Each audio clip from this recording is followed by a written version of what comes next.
Right, we're worried about cold temperatures, especially for the morning. Absolutely. Those wind chills could get bitterly cold. Let's check in with Ryan Hulicki for the details. Ryan?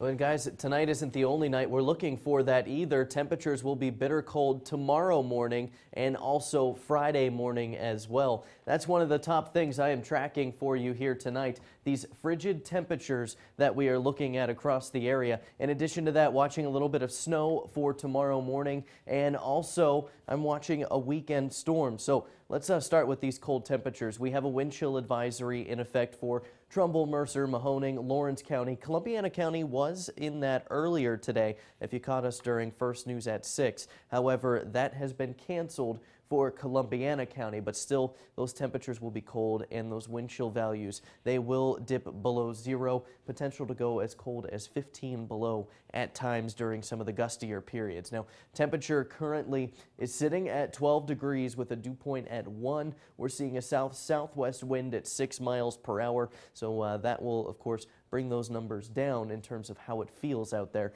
10 degrees right now in Mesopotamia, 8 in Mercer, and we're looking at 13 in Austintown, while most spots are still hovering in the teens. We'll continue to fall here. We're headed toward the single digits once again, just like we were this morning when we started at 8. Winds, they're coming out of the southwest here, looking to be in that 5 to 15 mile per hour range. So when you factor all of this in, it feels like 3 currently here in Youngstown, but you can look around in most spots in the single digits or slightly below zero. That's what we'll be dealing with overnight tonight. Tomorrow morning, temperature will actually be below zero, so a slight gust of wind. We're talking well below zero wind chills, so gonna have to bundle the next 2. Now, also watching for some snow. We're scanning the skies this evening, not picking up anything directly overhead on radar, but when you go off to the northwest here, you see snow starting to fire here in the northwest Great Lakes. This will continue to track in our direction as we look at future radar. Overnight, we'll start to see snow approaching by 4 a.m.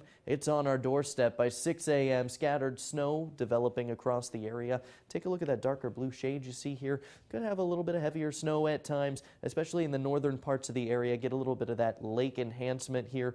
We could see heavier accumulations across the north. At best, looking for 1 to 2 inches. Some localized spots, especially in the north, could see up to 3 inches, but this pulls away quickly, and then we quiet down Thursday night, dry out too as temperatures fall. 5 tonight, snow developing toward daybreak. We'll see clouds increasing to 14 tomorrow. Snow and blowing snow, an inch or 2 accumulation with snow tapering off into the afternoon and evening. 6 below zero by Friday morning. Clearing skies, some flurries. It's definitely going to be a cold start Friday, but we'll get up to 19 with a little sunshine. Sunday is the day we're closely watching a storm system that'll come up from the south. That one could bring us some heavier accumulations. Right now it does look like the potential for more than 3 inches of snow with that. We're going to keep monitoring this continuously. We'll keep you updated on that as well, and you'll notice those cold temperatures, they're not going away just yet, sticking with us right into next week.